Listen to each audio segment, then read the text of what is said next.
सलाम वालेकुम, सत श्री अकाल, नमस्कार, आदाब। आप लोग कैसे हैं? ठीक ठाक से?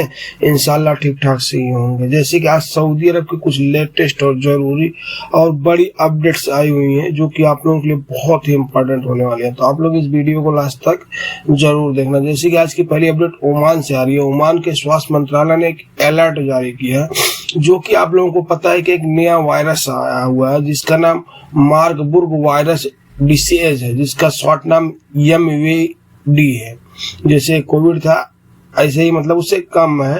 तो ये अभी बहरहाल बहुत सारी देशों में मतलब नहीं फैला हुआ, ये खाली अफ्रीका देश है, वहाँ फ्रीडम रिपब्लिक ऑफ तंजानिया और इक्वेटोरिया यानी गुनिया में, जो एक गुनिया देश है उसमें, और एक अफ्रीका का रिपब्लिक ऑफ तंजानिया, इस दोनों देशों में जगह फैला हुआ है। जो कि इसकी जो डेथ रेट है 60 से 80% है। इसी कारण इस बीमारी को देखते हुए अलर्ट जारी किया गया, जो कि ओमान की जो स्वास्थ्य मंत्रालय ने उन्होंने इमरजेंसी की है कि अगर आप लोगों को उस देश में जाना हुआ तो आप लोग उस देश ना जाए। अगर आपको इमरजेंसी बहुत हो गया तो इमरजेंसी में अगर आप उस देशों में जा रहे हैं तो उसमें बहुत ज्यादा बचाव करें। अगर आप किसी से मिल रहे हैं तो उसके पास जैसे फीवर, रैसेज या बॉडी में पेन है तो उससे दूरी बना के रहें, या दूसरे बॉडी फ्लू से भी बच के रहें। जैसे आप कोई जानवर, चिंपांजी एक जानवर होता है और एक गोरिल्ला जानवर होता है, उससे दूरी बना के रखें, क्योंकि ये इसी से फैला हुआ है। लेकिन अभी बस ओमान की हुकूमत ने ये ऐलान किया और बाकी कोई हुकूमत ने अभी तक ऐलान नहीं किया है।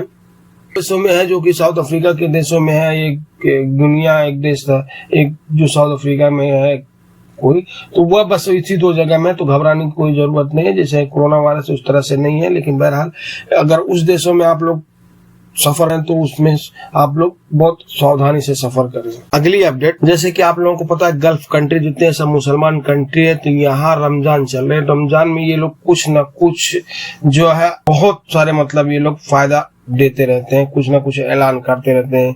जितने भी गल्फ कंट्री यानी कि जो रईस है यानी जो यहाँ की हुकूमत है, ये लोग कुछ ना कुछ अपना ऐलान करते रहते हैं। जैसे कि ओमान की हुकूमत ने अभी ऐलान किया कि 300 से अधिक कैदियों की रिहाई कर दी। इससे पहले सऊदी अरब में भी मलिक सलमान ने ऐसा ऐलान कर दिया था कि कैदियों को रिहा कर दिया जाए, तो अभी ओमान ने भी ऐसा ही कर दिया। 300 लोगों को ओमान की हुकूमत ने रिहा किया है, जो कि ये लोग एक चलाए हुए हैं, जो कि फेक कुर्बा के तहत मतलब उन कैदियों को रिहाई की जा रही है, जो कि उसका नाम है फेक कुर्बा। तो उस हिसाब से उसके 10वां संस्करण चल रहा है, तो उसमें तो कैदी को रिहा किया गया। अब लेकिन उसमें ये नहीं बताया गया है कि मतलब ये कैदी के हैं यानी किस देश के हैं, लेकिन 300 लोगों को रिहा किया गया है। तो मेरे हिसाब से बड़ी अपडेट्स है ओमान में, क्योंकि अभी कहीं भी आप हैं तो ये सब ऐसा हो सकता है। तो मतलब गल्फ कंट्री में कि ये लोग रमजान के वक्त में ज्यादा ही छूट दिया जाता है कैदियों के साथ, तो ऐसे भी सभी सऊदी की हुकूमत ने भी छूट दिया था, अब ओमान ने किया। तो मेरे हिसाब से अल्लाह ने बहुत बड़ा मतलब ये खुशखबरी है। आप लोगों का क्या कहना है, आप लोग कमेंट में जरूर बताना। अगली अपडेट सऊदी अरब से आ रही है। तो आप लोगों को पता है कि सऊदी अरब ने इंडिया के एक चीज पे प्रतिबंध लगा दिया है, जो कि वो चीज इंडिया से सऊदी अरब नहीं आ सकती है। ये इसलिए किया गया क्योंकि एक नया वायरस ने जन्म ले लिया है, तो उसकी वजह से सऊदी अरब ने उस चीज को बैन लगा दिया है। अब क्या है वो चीज, जैसे कि आप लोगों को पता है कि इंडिया में झींगा बहुत ज्यादा पाए जाते हैं, तो झींगे पे बैन लगा दिया। मतलब अब झींगा सऊदी अरब नहीं आ सकता है इंडिया से, क्योंकि बहुत सारे परीक्षण करने के बाद इसमें पाया गया है कि वो वायरस झींगे से ही उत्पन्न हुए हैं यानी पैदा हुए हैं। इसलिए सऊदी अरब ने झींगे के निर्यात पे प्रतिबंध लगा दिया है। मतलब इंडिया से सऊदी अरब झींगा नहीं आ सकता है, जो कि उसको उस वायरस से इंसानी कोई भी प्रॉब्लम नहीं होने वाली है। बस झींगे जल्दी मर जा रहे हैं। जो वायरस हुआ है उससे इंसान को कोई प्रॉब्लम नहीं हो सकती है, लेकिन ये झींगों में मतलब अगर वो वायरस हो गया तो तुरंत मर जा रहे हैं झींगे, यानी जल्दी झींगों की मौत हो जा रही है। बस ये बताया है कि जो सऊदी अरब की है SFDA ने बताया है कि उससे इंसान पे कोई फर्क नहीं पड़ेगा, यानी जो भी इंसान है उस पे कोई उस वायरस से कोई फर्क नहीं पड़ेगा। लेकिन वो जो झींगे हैं वो उनकी जल्दी मौत हो जा रही है। तो अभी जो इंडिया से झींगे आने वाले थे, अभी सऊदी अरब ने उस पर बैन लगा दिया है। अगली अपडेट दुबई से आ रही है, जो कि ड्राइवरों को ये अपडेट्स जानना बहुत ही जरूरी है। जितने भी ड्राइवर दुबई में रहते हैं वो लोग इस अपडेट्स को तो जरूर सुने, क्योंकि इसमें बताया गया है, जो दुबई की पुलिस उन्होंने बताया है कि अभी आप न्यूनतम स्पीड, यानी जितनी स्पीड अगर आप उससे कम रहेंगे गाड़ी लेके तो आपको फाइन लग जाएगा।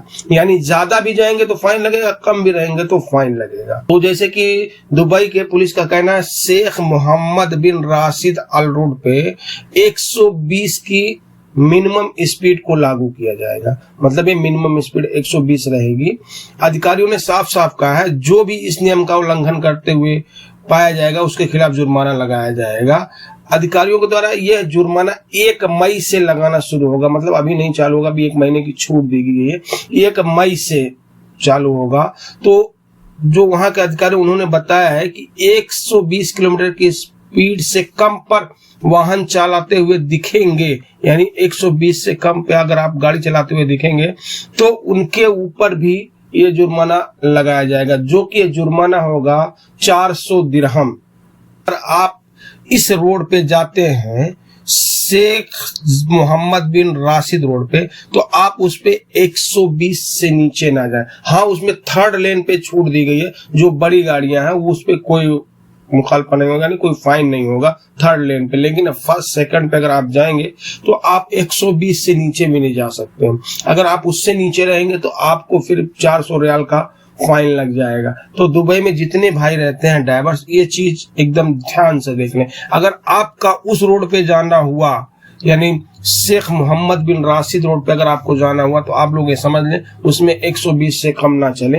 अब उसकी टॉप स्पीड क्या है ये तो नहीं बताया गया है, ये मिनिमम स्पीड बताई गई है। अब अगर आप लोग दुबई में रहते हैं तो आप लोग मुझे कमेंट करके बताएं उसकी टॉप स्पीड क्या है, मतलब उसमें ज्यादा स्पीड कितना जा सकते हैं।